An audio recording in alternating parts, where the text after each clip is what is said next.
Today, I'm joined by Heather Corbet. She is a spiritual advisor, Brainspotting consultant, Reiki master teacher, and educator with more than 25 years of experience helping people heal, grow, and connect with their intuition. With a background in psychology and therapy, she specializes in trauma-informed healing, spiritual development, and personal transformation, guiding clients to align with their purpose and unlock their fullest potential. Hello, Heather. Thank you for joining me. Hi, thank you so much for having me. Yeah, I'm really looking forward to this. I love these conversations. They go where they're going to go. They're so fun, and I've had wanted to have you on the podcast for a while, and those of you who are listening who know my spiritual journey will understand why. But again, I'm getting goosebumps already because I think it's really cool when you can have those conversations about intuition and those signs and your path. So a little bit about the past, a little bit about the current, and how we work that into the future is really what we deal with our health, our nutrition, and sometimes we forget that spiritual side a little bit. So I think it's really important to have that conversation. Absolutely. Yeah, and I appreciate that too, just because it is holistic. And I feel like in a lot of different modalities or professions or practices, it almost feels like spirituality is kind of either forgotten or not talked about. And so I really appreciate this being brought into conversation just because there's so many things that being able to be aligned to your spirituality does for your health. So I really appreciate this conversation. Yeah, Mhm. it's a full it ourselves are such a we're so complicated, right? And doing the to-do list of I'm working out at the gym and I'm gonna eat these foods, I'm gonna track these macros. I mean, that's data that is tangible. And for some reason, that spiritual data seems to be a little bit fleeting, or we tend to dismiss it or deny it. And so I'm really excited to hear about how you learned and stepped into your gift in order to share with other people. So before we get into all that, why don't you tell us a little bit about you and your spiritual journey? Yeah, absolutely. So I really appreciate this because I've been on a spiritual journey for about 25 years. And I feel like I've been trying to legitimize it for 25 years. And I'm really excited to share and maybe a little bit more about the science behind spirituality and what is coming down the pike. So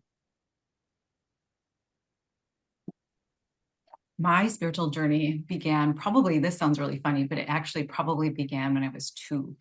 And so what had happened was I had this urgency to crawl out of my crib. I remember crawling out of my crib and like just having this urgency to run out to the kitchen table. And I remember running out to the kitchen table and feeling like I had to get a bill. I had to see if the bill was here. And I remember tangibly in my head thinking, there's a bill on the table. I have to get it. And I ran out to the kitchen table and I was just like rifling through everything. And I heard my mom in the background and she said, Heather, your Sesame Street subscription is coming. And I just kind of looked at the table and I was looking at the house and I was just feeling like I was in a completely different world. And I looked at my hands and I was expecting to see adult hands, but instead I saw 2-year-old hands. And I remember just being like, what is happening? But nobody had any idea what to make of it. And so I even told my mom, where's the bill? Where's the bill? And she kept talking about the Sesame Street subscription. So what's interesting here is that through my childhood, I had a lot of these different experiences. I had various loved ones come in and talk with me. One of the times, I believe I was 6 months old, my mom had me on the kitchen table in a car seat, ready to go to the grocery store. And she stepped away for a minute. And my grandmother, who's in spirit, she came in and I just started laughing with her. And my mom came back into the kitchen and she just said, you were just looking up and you were laughing. And I couldn't figure out why. And at the same time, there's been so many of these experiences, but nobody knew how to explain them to me or educate me on them. And so when I was 12, I just turned it all off completely and just thought, I don't know what this is, but I'm just going to turn it off. And so it turned back on when I was 19. And that's when my cousin passed in a car accident. And so I just remember it. Actually, I was couch surfing at the time. I'll just share that I had been traveling for a while and had no place to stay. So one of my friends said, you can hang out here. And I remember getting the phone call. So I'm sitting on a couch. I get the phone call. My mom says to me, Mikey has passed.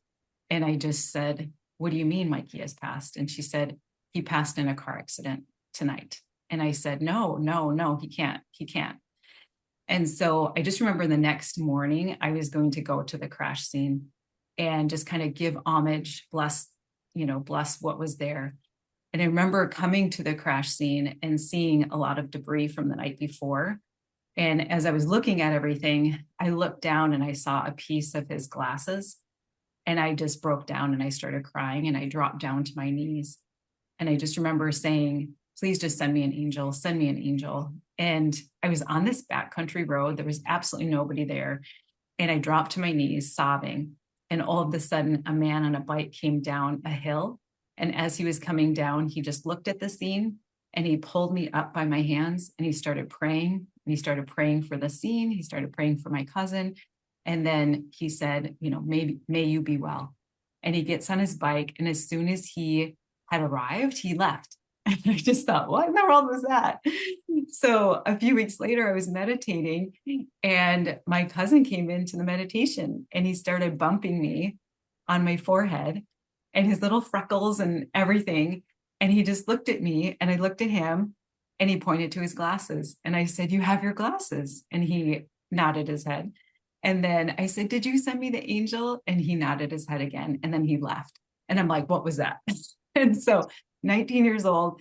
And I just thought, okay, there is something here. So I've been studying spirituality ever since. Oh, I just love that story. It just gives me so much comfort because those times when you ask for a sign and then you'll get it, and then you have that epiphany where you're like, oh, this is legit. Like, I can believe in this. I can step into this. Like, that's a hard step to make, in my opinion, for some reason. It's to really step in it and understand that it's real, right? Like, for some reason, we have this hard time doing it. So let's get into the science a bit about it because I think sometimes people need that data to back up the gift. So, when you started learning, how did that go?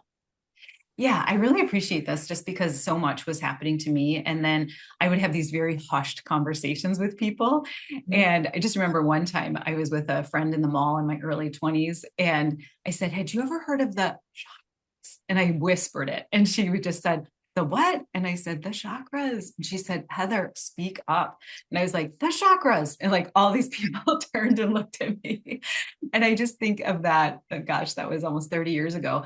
And so I think about that. And I think in those days, it was almost like people just weren't talking about this. And so I just felt to do a lot of research. And I'm an occupational therapist by trade. And so, as an occupation, spirituality is an occupation.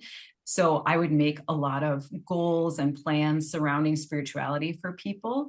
So, for example, there was a woman that I went to her house and she had just had a stroke and she wasn't able to kneel down at her own altar. And so we created a plan and a goal so that she would be able to eventually kneel down at her altar. And when she did, it was absolutely miraculous. And I was there to witness it. So some of that, the occupational therapy kind of backs up the spirituality, if that makes sense, because it is an occupation. And then also, as I've been doing a lot of the research, we found that there's a lot of neuroscience behind this. So Lisa Miller with The Awakening Brain, she shares a lot of this. And so with this, also with my background in brain spotting, we've discovered that spirituality actually is in the brainstem. So we may have trauma in the brainstem. We may have also intuition and creativity in that subcortical and in that brainstem. And through brain spotting, we're actually being able to process the brain down through the spine. And so we're being able to access our spirituality through brain spotting. And they're witnessing that actually our spirit is in the brain. And so this is so exciting. I mean, it's just really cutting edge what's coming down the pike. And so I teach a course called Brain Spotting Spirituality and Intuition with my colleague, Cherie Lindbergh. And we found a lot of the science behind it. So also, as we're accessing spirituality, a lot of neurotransmitters drop in. So we have the serotonin, we have the oxytocin. So with this too, as these neurotransmitters are dropping in, we're able to connect even more with the divine. So this is what's happening behind the scenes. So truly, we are in the likeness of our creator. And with that, we can connect with our creator. So that's a little background of science and spirituality. It's beautiful. When doing research for this conversation, that was the first time I had heard the term brain spotting. So that, as familiar as I am with people and their spiritual growth, I had not heard that term before. So can you enlighten me a little bit on what that term means and, how that works? Yeah, so Brainspotting was found and developed by Dr. David Grant. This was over 20 years ago. And he was with a client, and she was an ice skater. And they had been doing really 90-minute sessions for an entire year on a lot of her performance blocks. And they had done EMDR, they had done some other somatic experiencing, really intense therapy. And during one session, he just felt compelled to kind of put his fingers up and just watch where her eyes went. And he noticed at one point that her eyes started kind of wobbling a little bit. So he just held his fingers there. And that was a brain spot. And so a brain spot is basically a file in the brain that's holding something. So it could be holding trauma, whatever it is it's holding. And so he held his fingers there, and all of a sudden a torrent of old trauma came kind of coming out. And so what was interesting is that a lot of her performance blocks was connected with her parents' divorce, with a lot of trauma. And so she wasn't able to do this triple loop. So she wasn't able to do that. And after the brain spotting session, the very next day, she was able to do it. And so that's how he was able to find brain spotting. And with that, the main premise is where you look affects how you feel. So if you were to look to the right or to the middle or to the left, you would just feel different. So for me, myself, when I just did it, I felt calm, I felt angry, and I felt anxious. So those are files in my brain that I could explore. And so with that, Frank Corrigan is one of the first hypotheses of brain spotting. And he shares once we orient to that eye position, that we're able to access that file in the brain, and then we brain spot it. And then all of those thought patterns then reconsolidate. And so it's been very empowering for so many people. Yeah, I feel like I live and breathe brain spotting, so I could talk about it all day long. Oh, it's so fascinating because we're so complicated, right? To think that we are just, I shouldn't say just, but a species that is only physical, that the brain is this machine that controls the rest of the body and that's it, is crazy. Like there's so much more to it. And to now have data to support it and to be able to have conversations about the data that supports it is so cool. It really feels like it's just the beginning because I think we have no idea what our full potential is as far as the mind goes.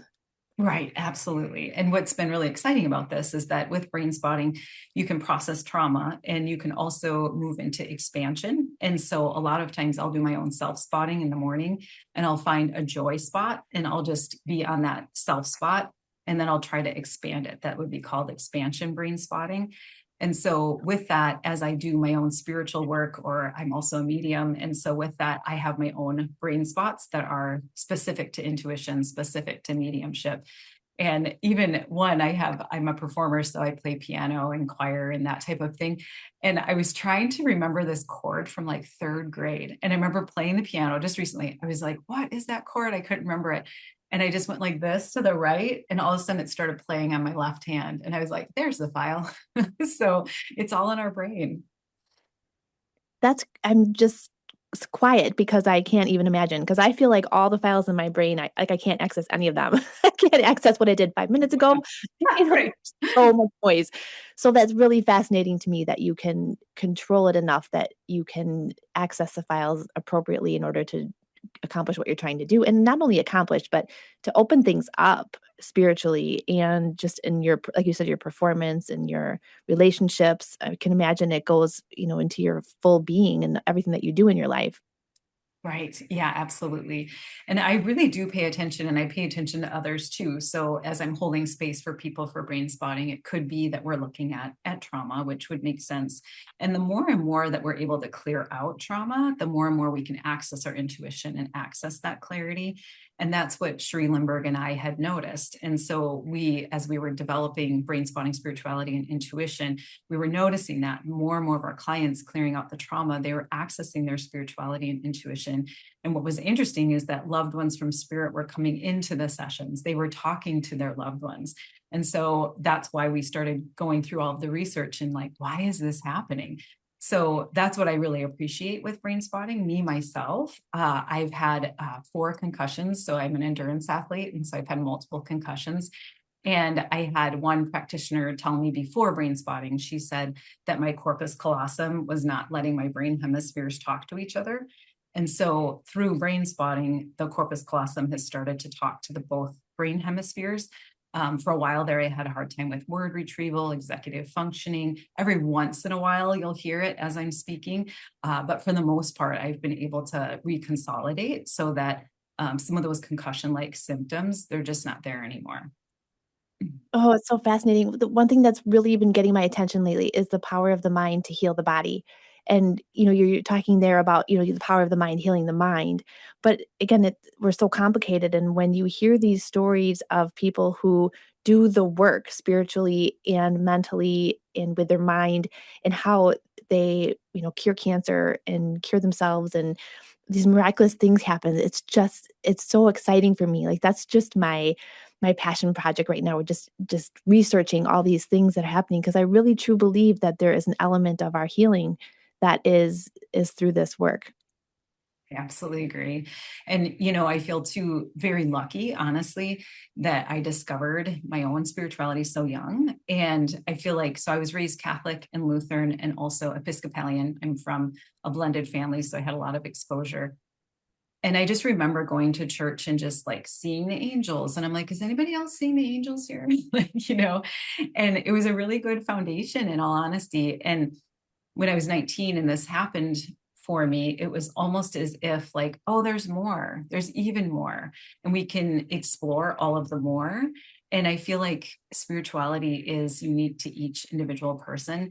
And I'm open to however people are experiencing spirituality. And I'll have various people who do go to church or are religious. I go to church myself, and they're almost like kind of perplexed as they come in. Like, we can do this work and I can go to church. Yes. Just because I feel like it's unique to everybody. And so with that, it's almost as if with spirituality, it truly is unique to each one of us. And it's almost like that relationship between us and our creator. So whatever that relationship is. And in occupational therapy, we share that spirituality is whatever is meaningful to the client. So I have a cousin and he's in Montana, and he's just like an adrenaline junkie. He is something else. And so he is atheist. And with that, though, the meaning he gets, so he works at Big Sky Ski Resort, and he's avalanche control. And so he goes in at 5 a.m. and he checks to see if there's any avalanches that could happen during the day. And he goes in, he skis in, and he throws the explosive to create the avalanche. And there's been a few times that he's just narrowly gotten out. Like one time he just narrowly got out from underneath the avalanche. His ski got stuck, like all these things. And he got out, and that brings meaning to him. So some people could say, oh, there's his spirituality, even if he's atheist. And so that's what I really appreciate, is that it's spirituality is unique to each person. However, this transpires, it does. And what I love too is what this does for people. So with my cousin, especially just looking at those neurotransmitters, the serotonin, the oxytocin, like the adrenaline running through him, brings him that connection with something more. And so that's what spirituality is, being able to connect with something more. Yeah. So I'm really glad you talked about that because there is kind of a there's a relationship between the religion and the spirituality, but sometimes there is a judgment against one or the other from the other, right? And, again, I think I completely agree that everybody has their own spiritual journey, and I think everybody should welcome everybody's spiritual journey, right? Because it is unique to them. So I love the embracing everything instead of the pushing out what doesn't fit in my box type of thing, right? So I think it's really important to say that this is more to what you already have, because what a gift if you can have those reassurances of your beliefs. I think that's really, really cool and important to say. yeah, absolutely. And my husband and I, we have a podcast, and it's called The Spiritual Life. And so his background, he went to school to be a pastor. And so he was a pastor for a while, and he's a biblical scholar. And so there's been a lot of our conversations, dinner conversations, where he's talking about the Bible and I'm talking about spirituality, maybe New Age or Eastern or that type of thing. And so we've come together for this podcast just because sometimes people will say, like, how do you make it work? And I'm like, how do we make it work? We have really engaging conversations. That's how we make it work. And what I appreciate is that, yes, just like you shared, that there seems to be at times almost just like not a battle necessarily, but just like it's either this or it's this. And my husband has shared, myself as a medium. He says, well, did you know you're in the Old Testament? And I was like, oh, tell me more. And so I just appreciate that because all of this has been around for thousands upon thousands of centuries, so just being able to look at that, where it's almost as if just looking at, 2000 years ago, Jesus, the disciples, like they were channeling, they were talking to angels, this was happening, so just witnessing that we all have that capability. Oh, I think that's so important and it's so comforting. It's so beautiful. I want to get into the intuition side of things. But first, I want to touch on Reiki as well, because along with your work, you do the energy work. So, for those unfamiliar, let's kind of just touch base a little bit on what that is and how that helps people. Absolutely. So Reiki, so this is energy and everything is energy. And my own story with being able to discover Reiki is that I, again, endurance athlete, and I had been in a mountain bike race and I had wasn't able to take out my clip from one of the pedals. And so I got sucked down into like a ravine. And as I was trying to unclip, there was a tree that had fallen down and I hit the side of the tree and broke my ribs. And so for the next 3 years, I had actually needed to go from doctor to doctor, like different ortho, specialists and whatnot. And they really didn't know how to heal this and help me with this. And so after 3 years, they shared, we really don't know what to do with you anymore. So we're just going to send you to the Mayo Clinic. And I was in Idaho at the time, and the Mayo Clinic is obviously in Minnesota. And so I just said, like, no, I can't do that. I'll find something else. And so that's when I discovered Reiki. And so my own journey was almost just like, how can energy help me? Like all these doctors for 3 years couldn't help me. How is energy going to help me? And I just remember going into the first Reiki session and feeling the energy and not knowing quite what it is, but also just witnessing like it was healing me and it was taking the pain away. And it was healing. And I remember calling the ortho, I think 2 or 3 months later, and said, hey, I found something. It's Reiki, and his receptionist was like, great, I'll let him know. And I'm like, thank you. And so Reiki is life force energy. So we all have that energy. And with this, we all have the energy rolling through us. And there are times where it may be blocked, or there may be times where it isn't flowing as well. And so for myself, the life force energy was not flowing very well with my solar plexus. So I have a lot of developmental trauma. The solar plexus is a lot with power. So I had given my power away through many, many years. And so through the Reiki, I was able to kind of bring my power back and allow for that life force energy not to be blocked in solar plexus and to allow it to move and to flow. And so with that, a lot of the different people I work with a lot of people with medical anomalies. And so various doctors or nurses or that type of thing doing the very best they can with Western medicine, but just are not finding the diagnoses. And so as we get in with Reiki, it's almost like, oh, okay, energy's not flowing there, energy's not flowing there, energy's not flowing there. And as it starts flowing, the person starts healing. So I hope that's a good explanation for Reiki.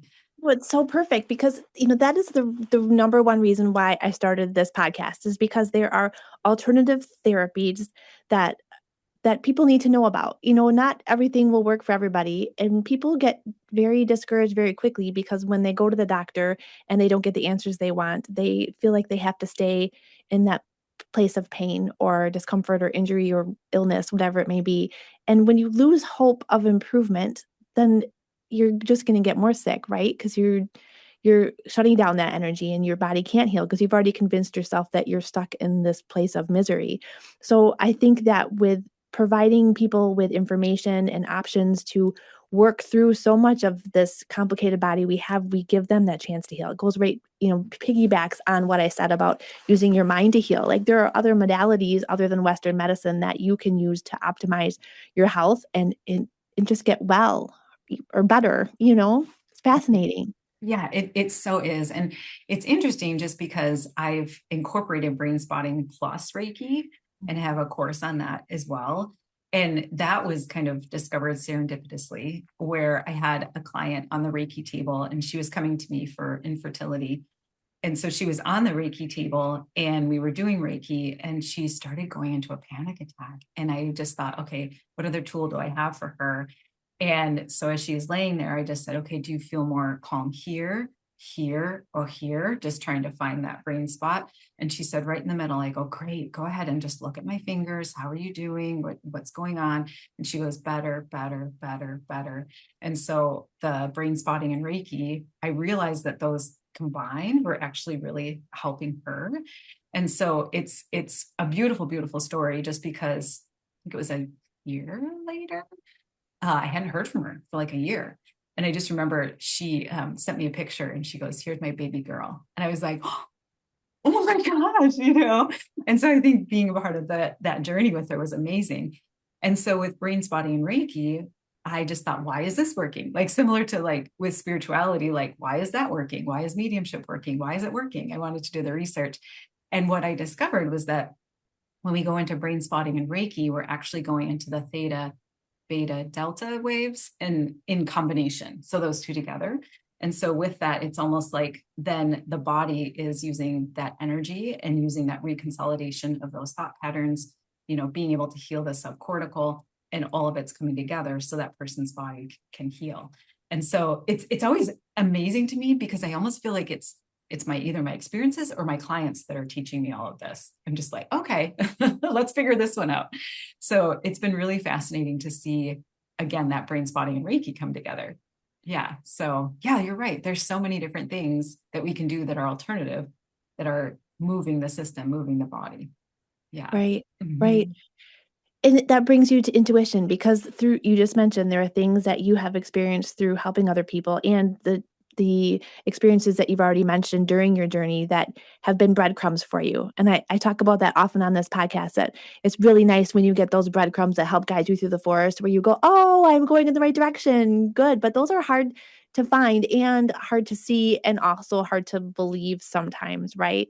So let's delve into intuition. Like, does everybody have it? Why are some people more sensitive? How do we trust it? Let's just dive into all of it. Yeah, absolutely.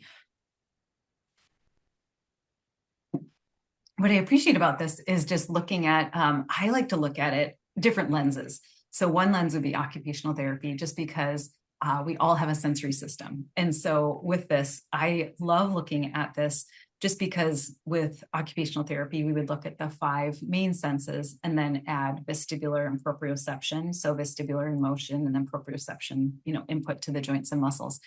Well, through the research, we actually have 21 senses. So we have so many more senses.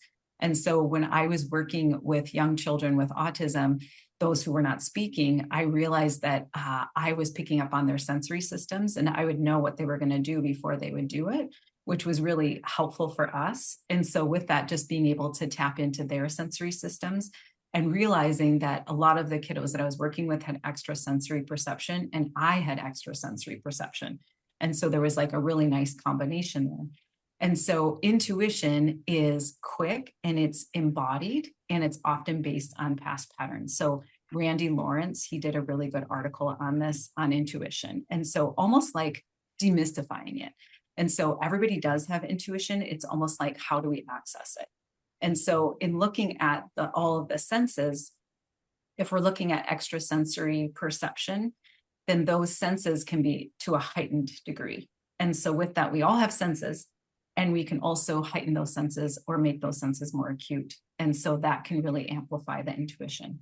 So everybody does have intuition and it's almost just like, how do we access it? And I think too, that sometimes people will say, I just know. And so a lot of what I teach in intuition, which you may have already heard of this before, but the clairs, so the clairs just means clear, so clear senses. So those people who just know, they're claircognizant. Those who can see are clairvoyant. Those who can hear are clairaudient. And so what I share with people in being able to accentuate your intuition a little bit more is almost like coming up with a clear formula, like what is your formula, and being able to put it all together. And if there are some clairs or senses that are a little bit less, then we're just going to turn the volume up of those just a little bit. We're going to exercise you so that those become even more acute. And so with that, I feel too, just like you shared, just because I feel like there's been a lot of times where I've been my own skeptic. Like people will come to me like for mediumship and they'll say, I'm a skeptic. And I'm like, me too. And I do this work every day. And so there's been a few times where it's almost as if I have said like, no, I don't believe, or no, I can't, or that type of thing. And then I'll just get a coincidence or something serendipitous, or I'll get a sign. And I just think, no, it can't be it. It can't be it. And then I'll get sign upon sign upon sign upon sign. And I just think, okay. And there was one point where I was just thinking like, why am I doing this work? I was thinking like, gosh, what is the point of this? And I was being really skeptical. And I just remember I get taps of confirmation. So it's like just loud, like it's like a knock on the wall. And so at one point I just said, nope, it's just the plumbing. Nope, it's just this. Nope, it's just this. And then I have a friend who's in spirit. His name is Joel. And he came right in my face and he just was right here. And I'm like, I go like that. I back up. And all of a sudden my dogs came into the room and they started barking at Joel, basically. And I was just like, and I said, I don't believe this, like this. And I turned and he goes, do you believe it now? Because the dogs would not start barking. And I'm like, I know him, like that. And so the dog stopped barking. And I was like, fine, I believe you now. And so I almost just feel like spirit, universe, the source, the powers that be will keep layering up the signs until we believe, because it was like definitely one of those moments. I think it was probably 5 years into my business. And I was like, nope, I'm a skeptic. Nope, this isn't going to work. And it was just like, they were going to make sure that I believed, if that makes sense. So, and I feel like we all have experiences like that, where it's almost like we may have those doubting times. And we also have those times where there's various experiences that say, please believe, like, please have the faith, just because too, with that, it's almost like, why not? Like I can either be skeptical or I can be not skeptical. Like which one? How do I want my life to be? So, and I'm sure too, I mean, I'm just bouncing it back to you. You've probably had multiple coincidences, signs, that type of thing too. Yeah, and I've talked quite a bit about them on the show, but I remember the one that I mentioned in my one story is my 3-year-old dog ate gum that was poisonous and ended up passing away. And when we were in the vet, I was sitting with her, talking to her, and I told her that remind her to send me a cardinal, send me something so I know you're okay, because she was young, it shouldn't have happened, and I just didn't know how I was going to cope with it with everything else that had happened in my life in that recent time.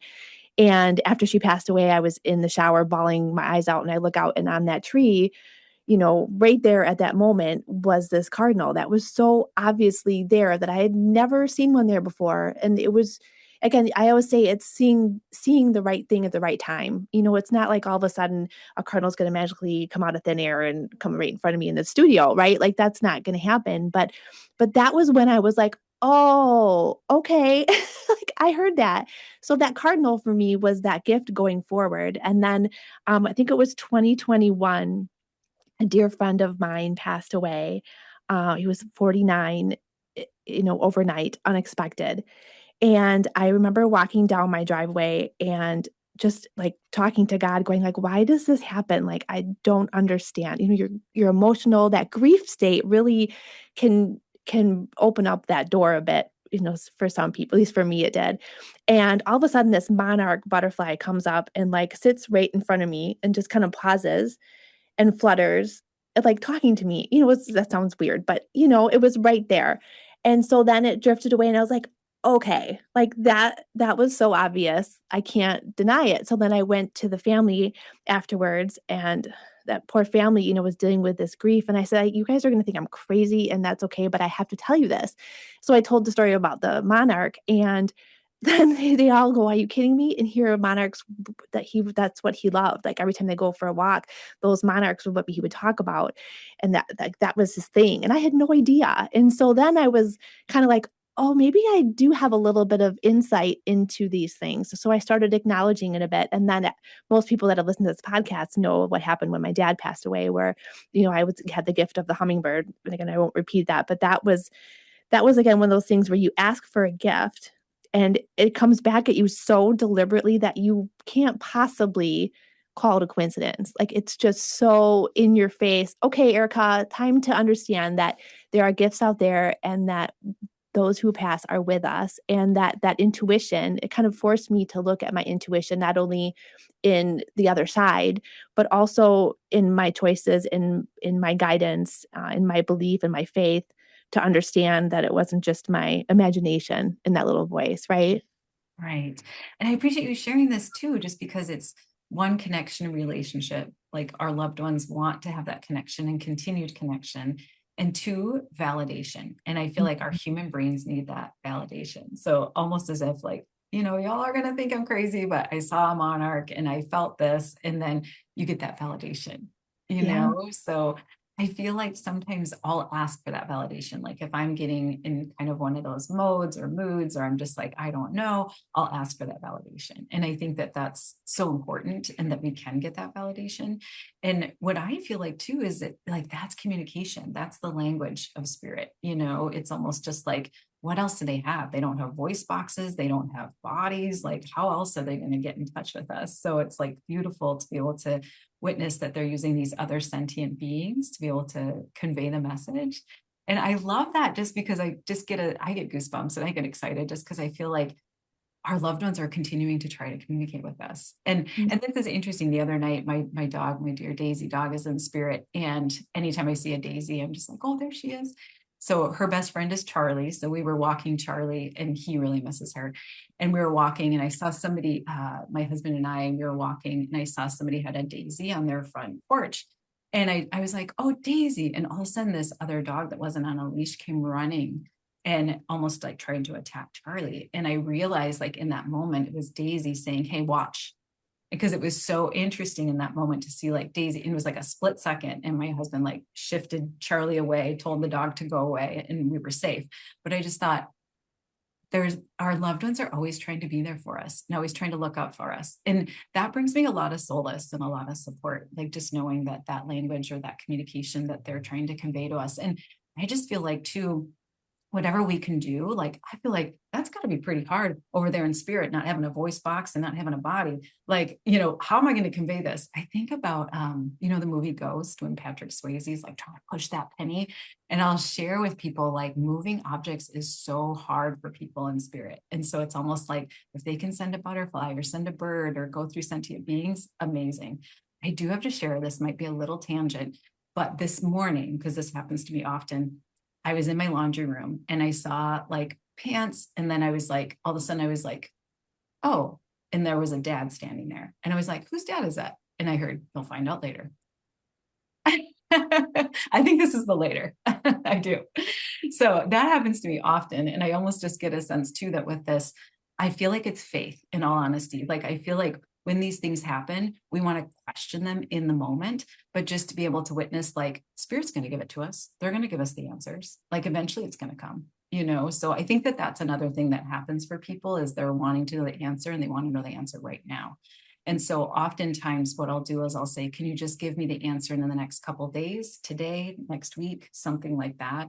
And that helps me with my validation. So yeah, yeah, yeah. Yes, I'm crying here of people who can't. I'm with you. I'm with you. I'm like, oh, It's I think it's important that you say that you have to be patient with those signs too, because when my dad passed, he had an experience where he, stopped breathing and he came back and said, "There's nothing on the other side. It's just darkness. There's no angels." And he was very, uh, what's the word, resolute to the fact that after you die there's nothing. Like that's what he got out of that moment. And my instinct said, well, clearly it's not your time, and that's why there was nothing there at that moment. And then the process that through his transition was so beautiful. I mean, there's so many gifts that I haven't even talked about, but again, 8 days before he passed away, I told him to send me the sign of the hummingbird. Then we know. And then to have the chaplain by my side as my dad's passing and see her have the hummingbird necklace on is just, it's just, again, it was so crazy that we were like laughing and crying and loving him. And I know he could hear that at that moment. And it was just so deliberate.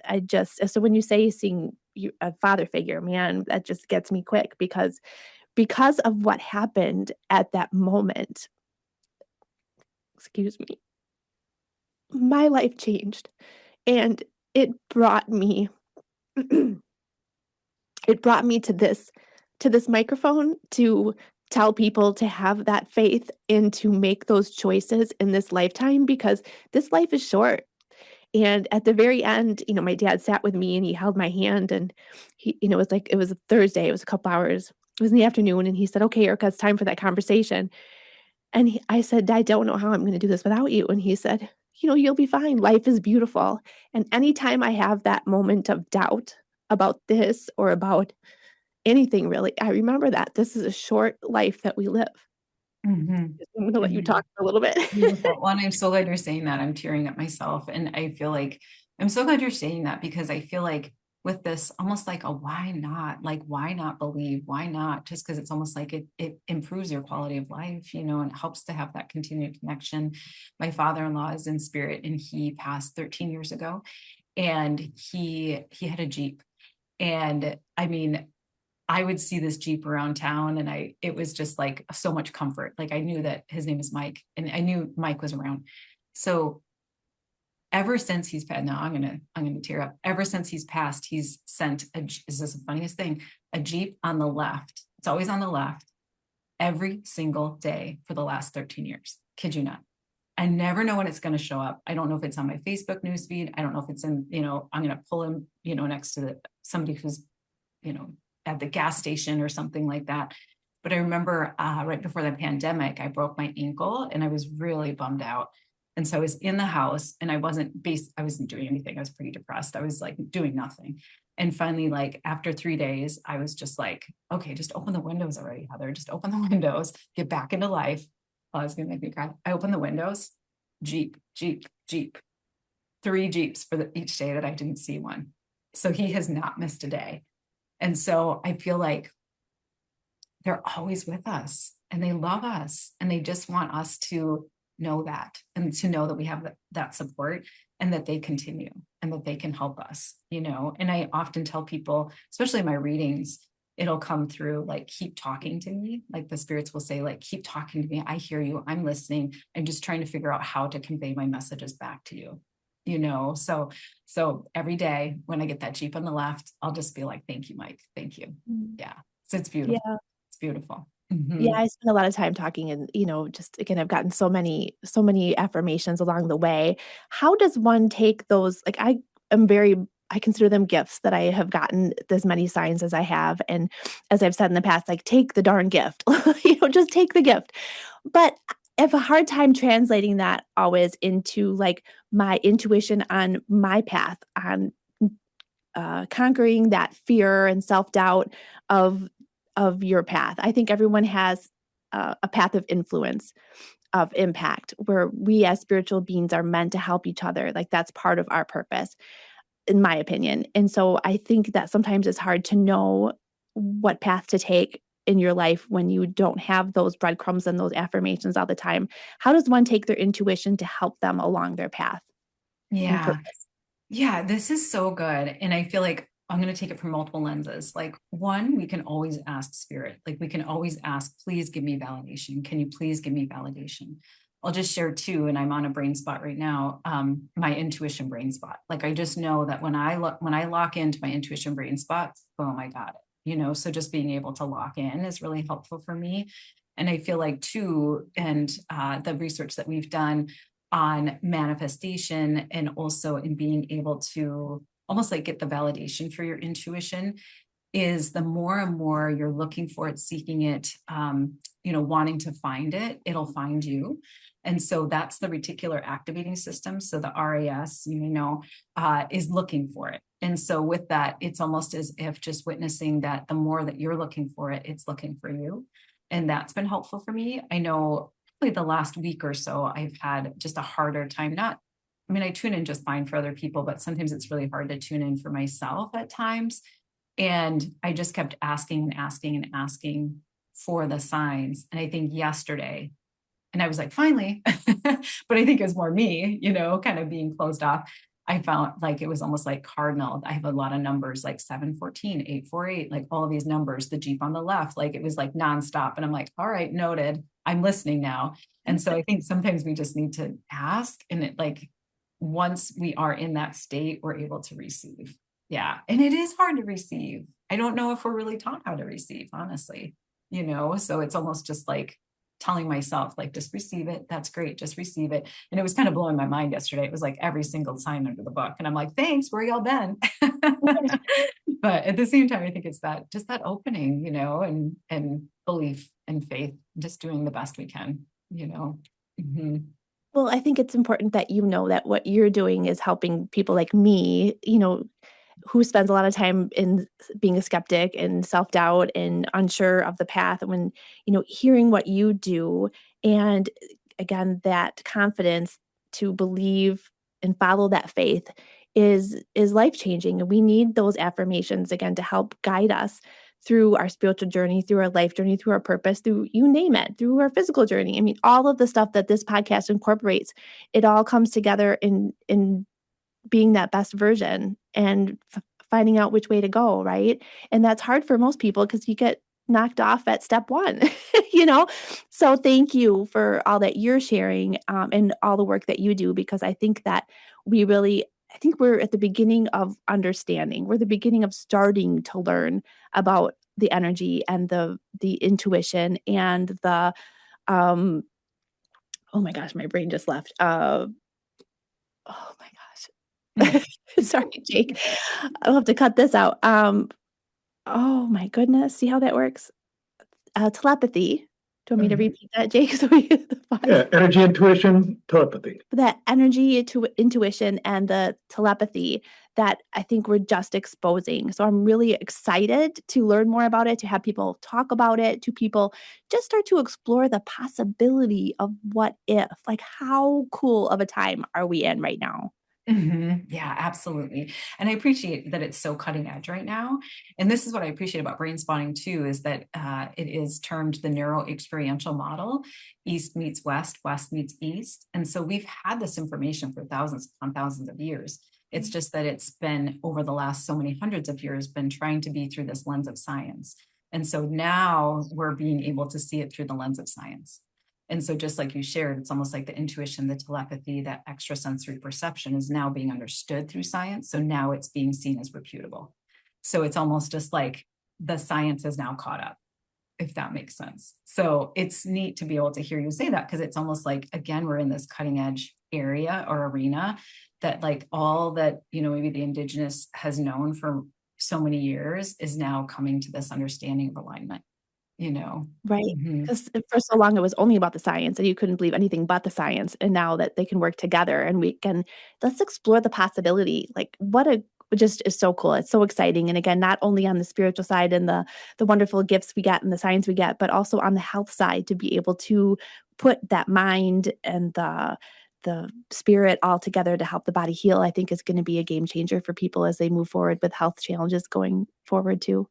Absolutely, absolutely. And there's hope. I just think that I see so many people with medical anomalies, medical trauma, because people are not able to figure out what's going on and being able to come in and have that hope. Like it's all encompassing. There's just like some components we're not quite seeing, but now here we are, you holistically, you healing is holistically you. So yeah, I absolutely agree. Mhm. Yeah. It's so cool. I could talk to you for hours and hours and hours, and I'm sad that our time is almost up. So we're gonna have to have you back, and then I'm gonna see you at my personal appointment next week because it's Mhm. very and it's just for me, it's very comforting, and I just like, this episode again was at a point where I needed affirmation that this podcast is what I should be doing in order to help people and having a conversation with people like you who can share what they do, and maybe someone listening will need to hear that there are signs from your loved ones or that there are ways they can heal their body outside of standard care, I think is a game changer. So I'm very grateful for you joining me today. So if people want to find you, can you share us with your website and how people can follow you? Yeah, absolutely. So you can find me at heathercorbetspiritualadvisor.com or heathercorbet.com, and that's my brain spotting site. And then if you just look up Heather Corbet, Corbett with one T, you'll find me on Instagram, Facebook, TikTok, LinkedIn, and YouTube. So yeah. And then what type of you touched a little bit on the different types of appointments and coaching that you offer. Do you want to just touch base real quick on that? Like what type of different services you have? Yeah, so mediumship would be connecting with your loved ones, and then spiritual advising is accessing your gifts and then also trying to understand alignment to your life path. and then Reiki and medical intuition, Brainspotting. I'm also a consultant for Brainspotting. So if somebody is a brain spotter, they can come to me for Brainspotting consultation. And then I have a lot of different events. So Reiki, intuitive classes. I have 2 memberships, Very Intuitive Person, VIP, and then also Spirit Code. And Spirit Code is putting the science in the woo, which is really fun. And then also immersions. So there's a retreat coming up in August that incorporates all of this. So yeah, just multiple ways to be able to access spirit. Oh, I'm so proud of you, and I'm so thankful for you, and I just think it's all really, really, really cool. So, thank you. I'll be sure to put the link to your website in the show notes as well, so everybody can be sure to follow you. So, I'm gonna wrap up this podcast by asking you the two-part question that I ask all my guests. Okay. So, the first question is, if you, Heather, today can have a conversation with your past self, maybe it's the you who went to the site of your cousin's crash, or maybe it's the one younger you who decided to turn that gift off for a little while. What advice would you give your past self? I think I would say it all works out. In all honesty, it all works out. I think I've often asked the question, is this going to work out? And I would tell her it all works out. Mhm. So now if you could have a conversation with your future self, you can pick how far in the future she is, and you're sitting in your favorite place, maybe you got done with meditation, and it's just you and her. What do you ask your future self, and what do you think she would say back to you? This sounds redundant. Does it all work out? It all works out. It all works out. Mhm. Yeah. Isn't that a beautiful thing? I love it when the conversation we had with our past self just follows what we ask our future self, and it all is synchronistic. It's really pretty cool. So true. I love that. What a great question. Well, thank you Mhm. so much for having me. And this has been so lovely. Thank you. It's been wonderful, and thank you, and I will see you next week. Sounds great.